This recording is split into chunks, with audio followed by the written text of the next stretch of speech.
What is up, guys? It is Robert of Movies with Me, and welcome to a Pirates of the Caribbean: The Curse of the Black Pearl movie review. I had to look at that for a second because I'm like, is it just the Black Pearl or the Curse of the Black Pearl? And it is the Curse of the Black Pearl. Now the thing is, I've never seen a Pirates of the Caribbean movie. And Dead Men Tell No Tales looks very good, and I definitely want to see it. But I want to see the other four before it. And so I bought the Pirates of the Caribbean 4 movie collection. And so I'm going to review every single one alongside the Alien franchise upcoming, so I can do it before Dead Men Tell No Tales. I'm excited for this. Hope you are too. Let's get into it. Pirates of the Caribbean: The Curse of the Black Pearl. I'm not going to have any spoilers, just some little plot details here and there, But yeah, let's get into it. Now, interesting enough, this is directed by Gore Verbinski. I'm pretty sure I said his name right. I think I did. And interesting enough is that he's done 3 of the Pirates of the Caribbean movies, and I guess stopped. Who knows why he stopped? But it does star, obviously, Johnny Depp as Jack Sparrow. That's kind of his most iconic role. It's the big boy in terms of the town of his roles. You got Jeffrey Rush as Barbossa, which is he's the villain of the whole movie, and then you got Orlando Bloom as Will Turner and Keira Knightley as Elizabeth Swann. She was 17 when making this movie. It's like, wait a minute, like, what? Why can't there be people that look like that all the time?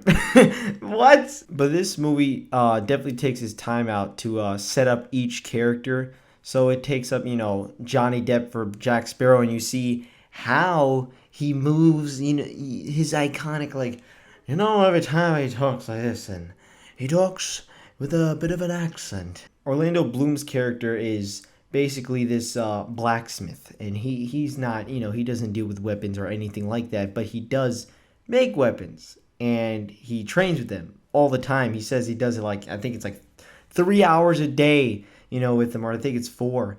And that's why him and Mr. Jack Sparrow, Captain Jack Sparrow, he's always saying that, get in a fight one time, and he does really good, and he's like, oh, I can't believe you actually did that. And basically what eventually happens is the place that they live in gets stormed by a bunch of pirates, and which is led by Barbossa, which is Jeffrey Rush character, and takes Keira Knightley. Because I'm not going to say, but basically she's integral to the plot for them to move forward. Jeffrey Rush's whole crew of pirates are actually, you find out, to be undead, and it's like, oh crap. And what's really cool about that is that they literally turn into skeletons. Every time the moonlight shines on them, boom, they turn into skeletons, and they show their real selves, and they never ever die. And they can't even get hurt, basically, because they get stabbed, and it's like, nothing happens to me. And so that works into the story actually incredibly well, because then you find out, like I said, Keira Knightley has something to do with the pirates, and they need her for something. Basically, it's also a rescue mission for Orlando Bloom and Johnny Depp's Jack Sparrow. Jack Sparrow. They basically are like, William, Jack, let's go try to save Keira Knightley. Let's do this. One thing I will say is that, man, that I